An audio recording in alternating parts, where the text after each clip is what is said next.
Hey, what's up guys? This is Chicken Possible back with another Xbox Game Pass quest guide. Today we're going to be working on a monthly quest for the game State of Decay 2, specifically the Juggernaut edition, which is the, I guess like the latest DLC for State of Decay. This is for 75 Microsoft Rewards points, and the objective is to kill 100 zombies. And this expires on August 3rd, so we got a little less than a month to complete it. And I'll show you what I found to be the fastest way to get to the 100. I tried a few of the different game modes in this to see what would quickly serve up a bunch of zombies for me to kill. And what I landed on is the Daybreak, which is basically sort of a firefight type of scenario where you're going repeatedly against different waves of zombies. So that makes them come at you quickly, and yeah, you end up with a lot of kills basically through the waves. And I did end up doing two different waves, but yeah, I think I ended up with 97 by the time I had finished with the first wave, and didn't survive. So basically when you start out in Daybreak here, there are a couple things you can do. There's a technician person that will kind of run you through what's going to happen, basically telling you that the waves of zombies are going to come. You have three different crates that are over here to the side, and each one contains some items that you can use to fight off the zombies. There's a couple of different guns, a few batches of ammo in there. And you'll see that there are these broken walls out on the outside of the area where the technician is, and if you hold down Y when you get close to them, you can repair them. You have a few repair kits that you can use during the course of this, and you might find some. So you can go ahead and press Y to talk to the technician, and then press A to get the waves of zombies started. A couple of things about fighting in this game. So you basically got like a handheld weapon, like a knife that you can use to, or I guess more like a machete that you can use to do the melee combat. And then you'll have a ranged weapon that you can use, like a shotgun or a rifle or whatever. Kind of depends on what you pick up from those crates and what you decide to use. But while the walls are up and still in place, you can use your ranged weapon. So you'll hold down the left trigger, and then you'll fire your shots with your right trigger, sort of a normal shooter type setup. And these are zombies that you're fighting against. So I don't know how much everyone knows about zombies, but basically aim for the head is the thing you want to go for. I didn't find that I was aiming perfectly during this, even though I do play quite a few shooter games like Halo and that sort of thing. But yeah, aim for the head when you can, and I definitely recommend the rifle over the shotgun, but do whatever you feel most comfortable with. You won't be able to really take full advantage of your melee weapon, your machete or whatever it is, until one of the walls gets broken down. So, and you do have two other soldiers that will try to help you out fighting off the waves. And you can actually play this with friends if you want to as well. I chose to play it basically solo and host a solo game on my own. So, yeah, and some of the kills will go to the computer players. You won't be able to get all of the kills yourself, but there will be plenty of zombies to go around, so not to worry.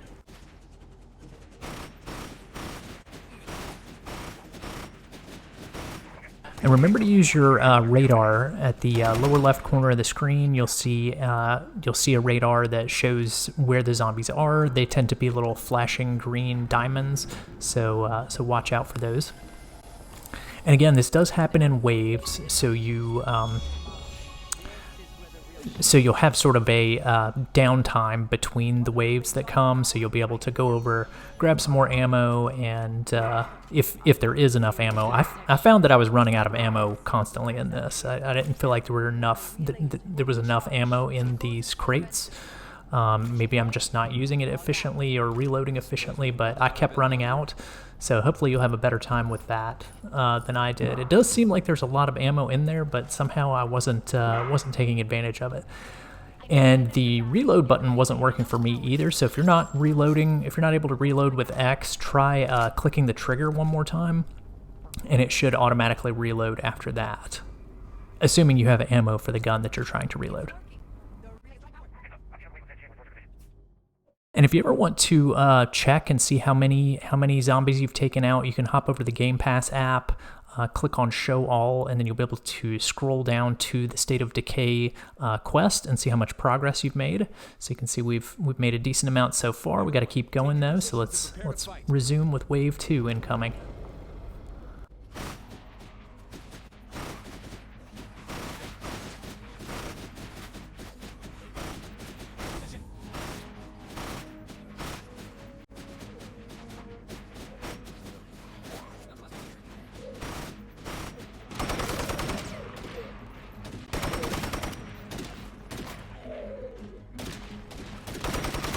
Now, whenever you get the achievement that I just got on screen there, the Puppies and Kittens achievement, that one should signal that you've killed 100 zombies, unless you are in the situation that I'm in, which I had actually played this game a little bit before, I believe it was last year or the year before. I had played a little bit of State of Decay, so I actually had a few kills already. I think I had 66, if I remember correctly. So yeah, if you've never played the game before, whenever you get that achievement, the Puppies and Kittens one for killing 100 zombies, that should be the moment when you unlock the quest.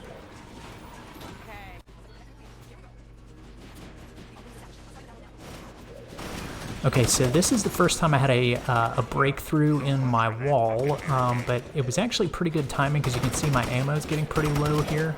So at this point I started sort of hacking and slashing. So you can use the B button to do the melee in this game, and yeah, basically start taking them down pretty quickly with the melee weapons. I would recommend kind of hanging out close to the door if you can, if and when you can, because that'll give you sort of first stab, if you will, at the zombies that are coming in through the wall, so that your assisting soldiers don't get the kills on those. Because we're definitely looking to get the 100 as easily as possible, and it does make it a little bit more difficult if someone else steals the kill.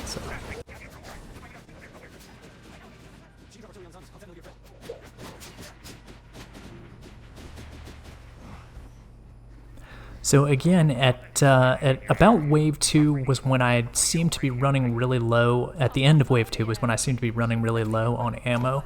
Now there are some drops that happen, like you can see an ammo drop with that little green flashing light that's out in the grass here, and you can get a little bit of ammo and some bandages and different things from these drops that happen. So that might be another way to pick up extra ammo. You can also repair the walls between each wave, so you see me do that in a second. A good option, actually, when you get to Wave 3, if you're as low on ammo as I was, is maybe to just leave, maybe close up everything except for one section of the wall, and then kind of hang out there and try and attack the zombies just with your melee weapon. That might be a good way to continue to get some kills. You know, you probably won't make it past Wave 3 or 4 unless you're a more experienced player, but that's okay. You know, like I said, I had to start up another wave of this Daybreak mode in order to finish out my 100, so it's totally okay to replay it, you know.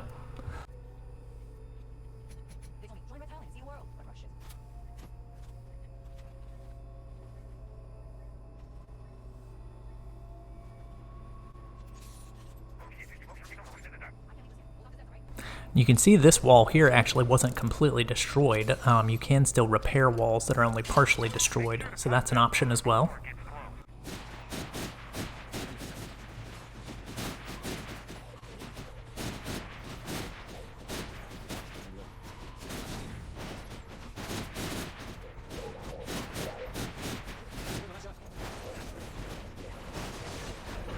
Alright, so at this point I had completely run out of ammo, and yeah, I was ready to start using the melee weapon. You might want to, if you can, leave the soldiers that have the helmets on to be taken out by the partner soldiers that you've got. I would personally go a little bit more for the easy zombies that are not wearing the helmets, because those will still count towards your 100, and they're much quicker and easier to take care of.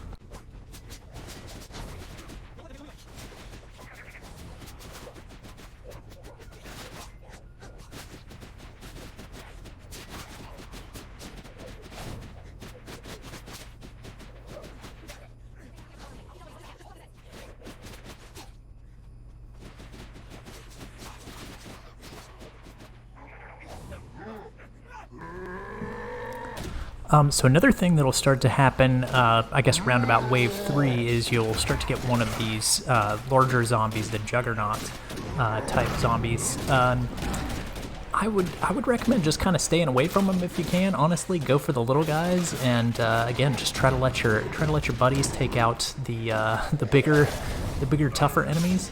So I found that I wasn't able to stay away from him too well because all of the little zombies were coming in sort of right next to him. But yeah, you might just want to back off a little bit, honestly. He's kind of tough to deal with. But if you do kill him, that'll add 1 to your total, so however you want to play it. Oh, and you'll see the Y button there, kill the Juggernaut while it's down. So any of the enemies that get down on the ground, you can hit the Y button to do sort of a quick finishing move on them. So that's an option to finish them off as well.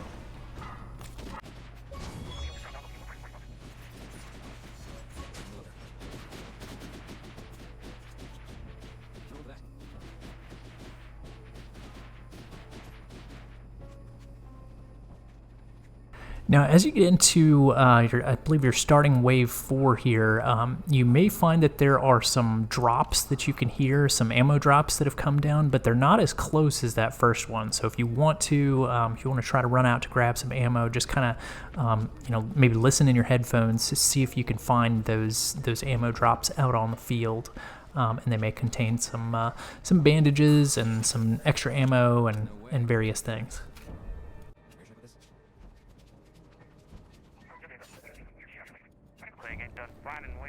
Another problem I kept running into was that my backpack would be full and then I wouldn't be able to carry any more items. So you may want to, if you get a chance in between the waves, to drop off some stuff that you're not using, like maybe some wall repair kits or something like that, into these crates that are back behind the technician. Again, it's not crucial, don't expect to survive too long in this Daybreak type game mode, but yeah, you might just have to play it a second time. This did take me about 30 minutes or so to finish up, all said and done.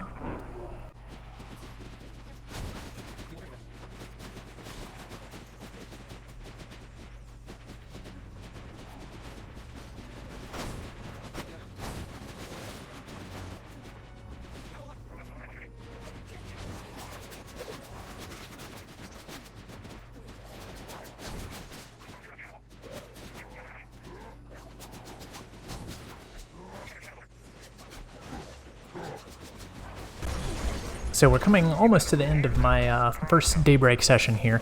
Yeah, this was a pretty difficult part when the Juggernaut started coming in, and the technician, you can also see, is starting to get swarmed. I'm starting to lose health as well, so yeah, it's a really good time to get some last-minute kills, because they definitely are all sort of clustered in this one area attacking the technician. So again, go for the easy guys. Don't go for the guys with the armor.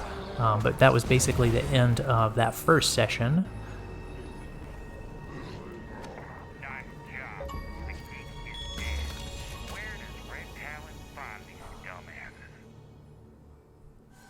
And the game will give you some stats on how well you did during the Daybreak. Don't really care too much about that. And you can click A to go to the next screen, and basically we're going to select play again. After we hop back over to the Game Pass app, check our total, and this is where we'll see the 97 out of 100, so we only need 3 more zombies. So we'll just quickly start up another match and finish off those last 3.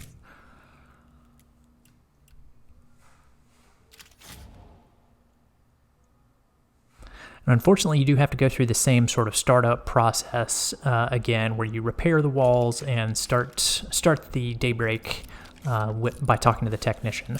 Just after he or she finishes with their dialogue, you can just press Y and then press A to get the Daybreak started.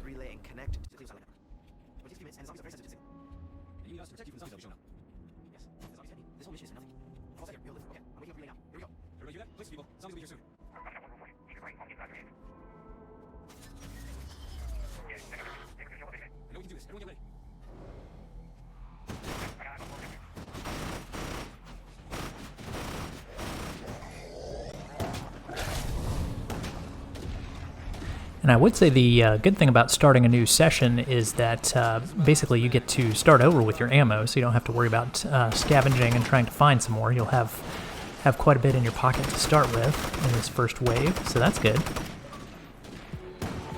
And there we go, we've got the monthly quest completed for State of Decay 2, so we'll turn that in and earn our 75 rewards points, and that's going to do it for State of Decay 2. Thanks for watching, guys.